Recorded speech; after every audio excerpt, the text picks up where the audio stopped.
Welcome to Fett's Legacy, everyone. Today we're going to be talking about Jon Favreau and how he almost left Lucasfilm and Star Wars as a whole not too long ago, and how he could end up leaving in the future. And just before we get into that, guys, I just want to say a quick thank you for all the continued support, and please hit that like button and subscribe. If you enjoyed this video, help me reach 500 subscribers. It would mean a lot. But guys, let's get straight into this. So Jon Favreau, the executive producer of The Mandalorian, recently it has come out that he wanted to leave Lucasfilm and Star Wars as a whole. And you may be asking what the reason is for this, and it's actually Kathleen Kennedy, the CEO of Lucasfilm. And we do know a little bit about Kathleen Kennedy, how overbearing she can be, and how much she interferes with the plans of the producers and writers and directors, and how she really wants to make everything in her image.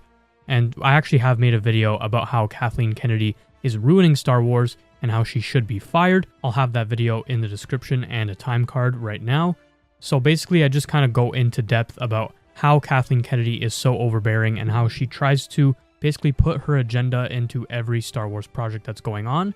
And that's actually why there has been so many delays with certain shows like The Acolyte.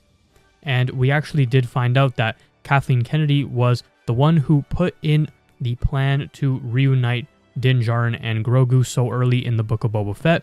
That was not Jon Favreau and Dave Filoni's decision.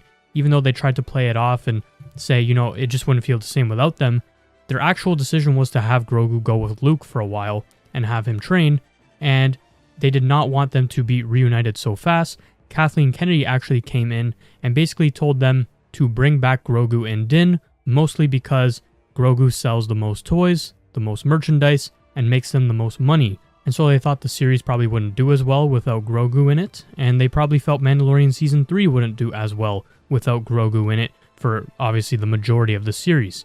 So basically she forced them to reunite Din Djarin and Grogu in the Book of Boba Fett, also therefore taking away episodes from Boba Fett in his own show. So basically she did ruin those two episodes that completely didn't even involve Boba Fett, which in my opinion was the biggest issue with the Book of Boba Fett. You can say what you want about the writing, anything else, whatever you want to say. I think that the show was actually good, and if it had those two episodes to build on a little bit more for the finale, it would have ended even better. And so I think the main issue with the Book of Boba Fett was actually Din Djarin and Grogu being reunited in the middle of Boba Fett's show and taking him away from the big screen when it's his show. So we definitely can put that on Kathleen Kennedy. And apparently Jon Favreau got so fed up with Kathleen Kennedy interfering and making her own agenda for everything that he straight up threatened to leave Star Wars and Lucasfilm because he wasn't able to tell the stories how he wanted it. And he got so fed up during the Book of Boba Fett with her input that he actually ended up leaving towards the end to go work on Ahsoka with Dave Filoni in peace. And so there was actually a whole article that did come out by boundingintocomics.com, and they detail that Kathleen Kennedy had been interfering in all of Jon Favreau's work, not just with The Mandalorian, but with all the spin-offs, you know, the Book of Boba Fett, and all the other projects, including even Tales of the Jedi and stuff like that. And he just got fed up with her being involved in all of his business and threatened to leave. And so the CEO of Disney, Bob Chapek, basically asked him what he can do to convince him to stay. Obviously, Jon Favreau is a huge asset to Disney and any other company out there because he is such a great director, writer, and he's just absolutely phenomenal to have to work on your project, as he's literally made some of the best movies and TV shows I myself have ever seen. I think he's a fantastic director, and to lose him would be very bad for Disney and Lucasfilm. And I think the CEO, Bob Chapek, recognized this and tried to get him to stay. And so basically when he asked him what he could do to get him to stay, Jon Favreau said, "I get to make Mandalorian Season 3 the way I want it, without any interference from Kathleen Kennedy or anyone else." And so apparently they gave him this. So hopefully Mandalorian Season 3 will have no interference from Kathleen Kennedy, as we do know how destructive she can be on a good franchise. Not only with the story and the plot, but we've actually seen she did interfere with Gina Carano, as that was not Jon Favreau or Dave Filoni's decision. It was actually her decision to get rid of Gina Carano and then have basically force Jon Favreau and Dave Filoni to write her out of the universe, and which they basically just confirmed in the first episode of Mandalorian Season 3, saying that she was recruited to Special Forces, when we all know, really, she was just fired, and Kathleen Kennedy made it happen. Now, I have said this before, but I genuinely think Jon Favreau and Dave Filoni would be way better as the CEOs, co-CEOs, whatever you want to call it, of Lucasfilm, and let them have full control over where Star Wars goes in the future, as we've seen Kathleen Kennedy is not up to the task, and everything she gets involved in, she ends up ruining.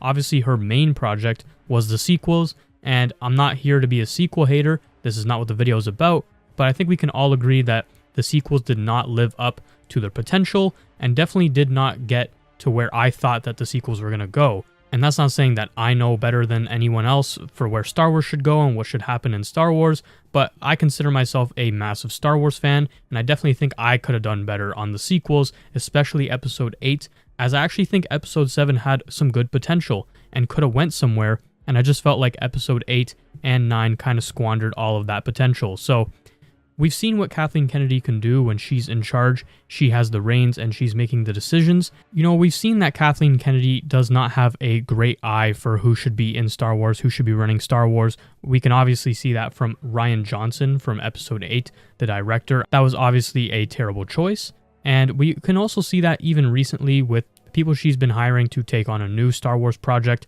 like Taika Waititi and the brothers who did Stranger Things, I'm pretty sure, where they're just focused on other things. Even Rian Johnson, again, is supposed to have another Star Wars trilogy or a couple movies in Star Wars, and he's focused on other things, working with Netflix. She's literally getting people who have no passion for Star Wars and do not want to make Star Wars movies right now. They're busy with other things. I feel like if you're looking for someone to work on Star Wars, one of the main things you should be looking for is that they actually enjoy Star Wars and that they like Star Wars and want to work on it. Not just someone who is a big name at the time and working on a lot of big movies. They should actually have a passion for working on Star Wars, and I feel like Kathleen Kennedy has consistently gotten this wrong, and I really think that we should just hand over the reins to Jon Favreau or Dave Filoni or both. Let them make the big decisions for the Star Wars story, the plot, the characters, all of this stuff. Clearly, they've been doing a really good job, and anytime Kathleen Kennedy interferes, Star Wars as a whole ends up taking 2 steps back. Every time Kathleen Kennedy gets involved, Star Wars regresses as a franchise. Honestly, I wish Jon Favreau just said to Bob Chapek, the CEO of Disney, that the only way I'm staying, the only way I come back is if Kathleen Kennedy goes, and I wish that they just fired her straight up on the spot. I definitely think she should have lost her job a long time ago, as many Star Wars fans have not been happy with Star Wars under Kathleen Kennedy. And that's not to say that there hasn't been some good Star Wars in the Disney era. That's definitely not what I'm saying. I do enjoy a lot of the Disney Star Wars projects. Well, I shouldn't say a lot, but I do enjoy most of the shows. Kenobi, Book of Boba Fett, Mandalorian, Andor, Tales of the Jedi, they've all been great. Even the Siege of Mandalore arc in the Clone Wars was absolutely phenomenal. I thought Rogue One was a great movie. I thought Episode 7 had some potential, but I just think Star Wars could be so much better and so much more, especially without Kathleen Kennedy. So let me know what you guys think down in the comment section below. Do you think Kathleen Kennedy should be fired? Should Jon Favreau or Dave Filoni take over? Or should they get someone new entirely? And do you think that Jon Favreau may end up leaving Disney in the future if Kathleen Kennedy persists on interfering with his work? Please let me know what you guys think down in the comment section below. Hit that like button and subscribe. Let's get to 500 subscribers, everyone. And thank you all for watching. I'll see you guys next time.